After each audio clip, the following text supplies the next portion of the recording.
Just one question I have. You told me, we heard about that the Vedas say that don't make any images of the God.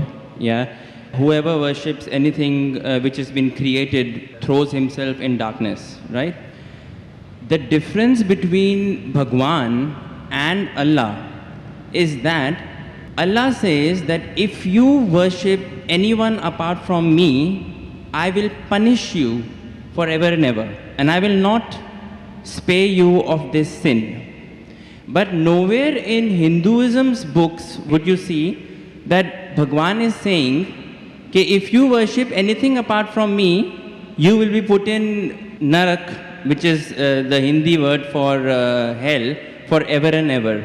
Now why I'm saying that to you is, the concept of God in Islam, Christianity and Judaism is the same, in which he feels bad if anyone worships anything else apart from him.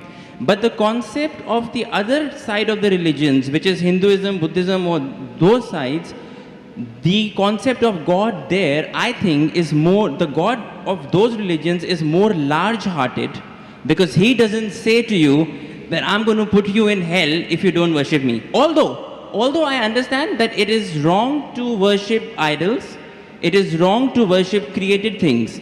But I do feel that because that, I somehow feel that, you know, Kulhu Allahu Ahad, Allahu Samad, Lam Yalid wa Lam Yulad. Basically, God, there is nothing like him, right?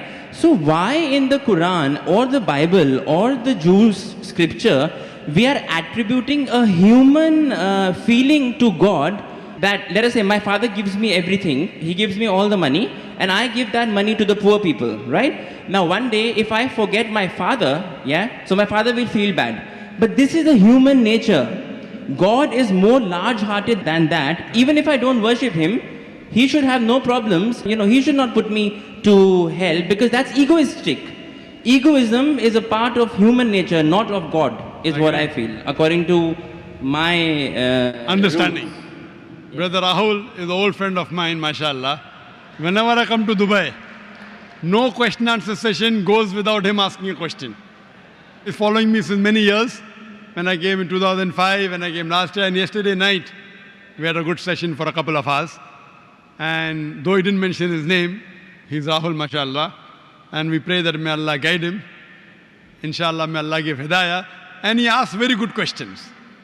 Always difficult questions, very good questions. I like it. It's a challenge for me. He asked me new question. I like challenges. And always I say he asked a good question. This is one of my last questions, sir. One of my Last question before you accept Islam. One of my last questions. Before you accept Islam. Clarify this. It just struck me. Actually, I was... He told me he will not accept Islam in public, so I don't know problem. No, it's okay. Will you clarify me on this? I'll clarify with you, and I won't ask you to accept Islam in public. We have done that yesterday. Sir, Islam is a glorious religion, and it's given me a lot of peace, and I can say many good things about it, but please clarify. And you told, I'll clarify. You told me you have spent more time studying Islam than what you spend time in getting your degree of engineering. It is right. That's right. And I enjoy it more. Therefore, I enjoy your questions also. The brother asked a very good question, very attacking, very tricky, difficult question, that he understands that all the religions, Christianity, Islam, Hinduism, say there's no God except one God, don't make images, don't make idols. But Islam goes a step further. He will forgive any other sin except the sin of shirk. Surah Nisa chapter 4 verse 48, Surah Nisa chapter 4 verse 116. But in Hinduism, nowhere does it say that if you do shirk, Allah will not forgive you. Before I ask you a question about large-heartedness, nowhere does the Quran say that if you commit a murder, Allah will not forgive you. Brother, nowhere does the Quran say that if you commit murder, Allah will not forgive you. Does it mean that I will go and commit murder? Brother. Repeat again, sorry? Nowhere does the Quran say that if you commit murder, though it is the second largest sin in Islam, in the major sins, number 2 is committing murder of an innocent human being. Yes. After shirk is murder. Though the Quran says in Surah Ma'idah chapter 5 verse 32, that if anyone kills any innocent human being, unless it be for murder or for creating corruption in the land, it is as though you have killed the whole of humanity. But nowhere does the Quran say that if you commit murder, Allah will not forgive you. Allah will never forgive you. Does it mean that I will go and commit murder? No. Yeah, enough. Same way, when the Vedas don't mention that if you don't do shirk, Allah will not forgive you, you should not do shirk. I understand. Very good. You are understanding person. I'll come to the large-hearted one afterwards. I haven't answered your full question. I've only answered the first part of your first question. I'll come to your large-heartedness afterwards. Yeah, I mean... I'll come to it. That's fine. Yeah. But I like, cutting down the questions so that you understand better. Yes. Or if you understand, the other people also should understand. You're an intelligent person, I know that. Sure. MashaAllah, engineer done from UK. That's what he told me yesterday. Now coming to your part of large-heartedness. Yeah. That in Islam, if you don't do this, I'll punish you. That is a human nature. That if the father gives money to the son, son gives in charity, tomorrow the son doesn't ask about the father, so father feels bad. It's human nature, I agree with you. God is far superior, I agree with you. Yes. So why does God feel bad? Yes. Very good question, very intelligent question. Inshallah, you will get convinced. I won't ask you to accept Islam in public. Sure. That we have done that yesterday. Yes. The Quran says, Allah subhanahu wa ta'ala does not require you, you require him. Now coming to the question. Now I'm making your question more easy. Mm-hmm. Why we have to say Allahu Akbar, Allah is the greatest? Allah asks you to say Allahu Akbar, Allah is the greatest. Tomorrow if you don't say Allah is the greatest, do you think Allah will become less? No. No, yeah. Whether you say or not, Allah is already the greatest. Irrespective whether you say or not, it will make no difference, not even an iota of difference. He is already the greatest. He will remain irrespective whether you say or not. Why does he ask you to say that is the question. The question is, Allah subhanahu wa ta'ala knows the human psychology. For example, your mother has a heart attack. And now, you have heard of a very famous heart specialist in the world. If you know he's famous, he will give you some advice for your mother. Another person who's unknown, he comes and gives you advice. Whose advice will you follow? Repeat again, sorry. If your mother has a heart attack, yeah, there's a person who you know is the most famous heart specialist in the world. I would follow the advice of the specialist. Why? Because you know he's number one, he's most famous. Yeah. So the reason Allah asks you to praise him is not for his benefit, it's for your benefit. Because the moment you praise Allah, you will follow his advice. Agreed. By following his advice, Allah will not benefit, you will benefit. Yes. By the doctor giving advice to you, he will not benefit. Yes, you may give him fees, so that way he'll benefit. You aren't giving any fees to Allah. Yes. So Allah doesn't benefit anything. But at the moment you praise him, it is human. When you say, Allah is the most wise, Allah is the greatest, Allah is the most merciful. Most wise, he gives advice, I'll follow. Most greatest, I'll follow him. Most merciful, I'll follow him. So you say all these praises not to benefit him, to benefit yourself. Agreed. Yes. So when you worship him, it does not benefit him, it benefits you. Yes. When you follow the advice of the doctor, it will benefit if you give him fees. Yes. You don't give any fees to Allah. Yes. It benefits you. Yes. So same way, Allah is large-hearted. By punishing you, do you think he will benefit? No. By punishing, he becomes I'm coming to it, brother Rahul. Yeah. Let me complete my answer. Sure. Yeah. By punishing you, he will not benefit, but he is giving you a fear. Why? If you have alcohol, he will punish you. If you have drugs, he'll punish you. Whether you have drugs or what difference does it make to him? Now, if he says, okay, don't have drugs, but if you have drugs, I will not punish you, then will you have drugs or not? You will have. If I give an examination, right? No, I won't have. If I'm convinced it's wrong for me, I won't have. I don't need that fear of the hell. The fear of the hellfire to be put in my mind to avert me. God convinces people in different ways. Some people with reason and logic. You're a logical person, you're convinced with logic. Some people want fear, some people want punishment, some people want reward. There are 3-4 types of ways which Allah speaks. You get convinced with reason and logic, you're like me. Yeah. You're like me. Yes. Some people, they are not convinced with reason logic. Leave logic. I'll get reward, I'll do it. I'll get punishment, I'll stay away. So लेकिन सच क्या है? होता क्या है? Reality में is it reality? Yes, I'll tell you. Reality is that the hellfire is there and the punishment is there, brother, right? let me complete the answer. Yeah. Will you allow me to complete the answer or you will? Yes, please. Let me complete, I'll give you a chance. Ji. I'll give you a chance to say that you are convinced. Yes. But before I complete my answer, you're interjecting. Sure. Yeah, please. After I complete, I'll give you a chance and ask you. Sure, yeah. Now, there's a teacher taking an examination. 2 plus 2 is how much? 4. Convinced? Now, there are some people, the teacher says, okay, now in the examination, those who write correctly will get plus point, will pass. Those who don't write correctly will fail. Now, when the teacher is telling hundreds of things, it's difficult for everyone to remember. But if you want to remember, you write. If you write correct, I'll pass you. If you write wrong, I'll fail you. So now the student starts memorizing. He starts like you passed your engineering. You are afraid of failing. Yes. If you wouldn't have studied, you would have failed. So if teacher says, no problem, even if you write wrong, I will give you part degree. Will you study? No. Though you're logical, Yeah. you understand Boyle's law, you understand trigonometry, you understand chemistry, but to remember, you have to stay awake, you have to slog. Teacher said, no problem, you understood? You write in the examination, right or wrong, 2 plus 2 is 3, I will pass you. Will you study? Well, it depends. I won't, but probably someone who is more sensible I am would asking study you. to learn some knowledge. Correct. If the teacher says, now your aim is to get the degree, Yeah. once you understand, if you fail, you won't get the degree. Yeah. So here Almighty God speaks logically. Some people logically it doesn't make a difference whether hellfire is there or heaven is there. Other people, you do it, you get a reward. Like when you speak to your child, sometimes you speak logically, sometimes you say, I'll give you a chocolate. Yes. Sometimes, ek lafa marunga. Yeah. I will give you one slap.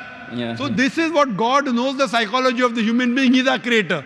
Sometimes logic, sometimes reasoning, sometimes reward, sometimes punishment. But once he says he has to follow, he can't lie. Once he says, he has to follow. So he's trying to convince you, suppose your son. Yeah. I know you're not married. Yeah. I know you're not married. Inshallah, one day when you get married, and if your son, Yes. and your son, inshallah, will marry a Muslim, inshallah. Yes. Inshallah. So your son, when you have a son, Yeah. 5 years old, he wants to jump from 10th floor. You say, my son, don't jump, you'll die. I want to jump. You will die. No problem, I want to jump. One slap you will give him, right or wrong? Yes. You will tell him, I'll slap you. Yes. Yet if he wants to jump, you will slap him. A Yes. father is cruel to be kind. Is your intention to hurt him? No. Your intention is to hurt him little so that he prevents from the bigger hurt. Yes. So here if he says, no, I'm only acting. Maybe for little time you will think, I'll punish you and you don't punish him. But if he wants to jump, you will not wait till he jumps. You will give him one tight slap. So same way God here, he tells you this is good, this is bad, this is reward, this is punishment. And once he says something, he's honest. In Islam, God is the most kind. He wants the human being to improve. The other God, okay, no problem. Even if you write wrong, I'll pass you. What kind of a teacher is this? Suppose tomorrow, there's a student studying with you. He writes wrong answers. You slog. You stay awake in the night. This person plays hooky, enjoys, writes everything wrong. And the teacher says, both get first class first. Will you be happy with the teacher? No. Why? You are a very unkind person. Very cruel. Unkind, not a good human being. I am wrong. Because you believe in justice. So besides God being kind and merciful, He is also just. Imagine someone rapes your sister, rapes your mother. God says, no problem. I'll forgive. On the day of judgment, won't you tell God? Why did you not that's punish okay. him? No, that's okay. I'm talking about Wait, God wait. being egoistic on his own He self. is not egoistic at all. No, but he's saying It if you makes- do shirk, then I will put you in hellfire forever and ever. I'm not saying No. that he should not punish wrong deeds. But he is putting on his own self that if you associate partners with me, along with worshipping me, if you worship someone else, even then I will not forgive you. That's the right thing. That's Because egoism. If the doctor says, Yes. if suppose the heart specialist tells your mother, see, this is a good thing, have only this medicine, nothing else. Someone else says, okay, have this medicine also. So that heart specialist tells you, if you mix it with something else, the mother will die. So will you listen to somebody else or not? Will you listen or not?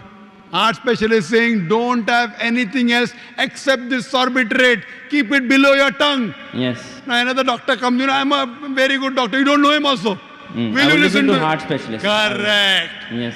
Heart specialist specialized, but God is a bigger heart specialist. So heart specialist you want to follow, you don't want to follow your creator who's created your heart. What No, kind no, of no, a... no, sir, sir. Wait. Let me complete. Yes. Let me complete. Yes. So you, being logical, Yeah. when you want to follow the heart specialist, when the heart specialist tell you, don't listen to anyone else because they have told you the total truth, that heart specialist can be wrong because he's a human being. Almighty God, when he says, do not worship anyone else besides me, he knows that if you think somebody else is also the greatest, and if you follow something wrong, it will harm you. God does not want to see to it that his creations are harmed. He is going out of the way to give you an ultimate warning. Other sins, maybe I will forgive.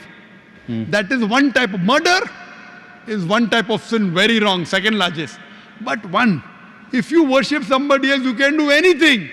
You can start murdering, you can start having drugs, you can start raping. It's too dangerous. This is the guidance. It is complete. Because he is the creator, he knows no one else is the creator. Now someone else tries to behave like a creator when God knows no one else can create you. It is very dangerous. That's the reason he says that following advice, worshipping anyone, obeying anyone as the creator, not obeying normally. Normally you want to obey a father, no problem. Obey a mother, no problem. Going against the commandments of Almighty God.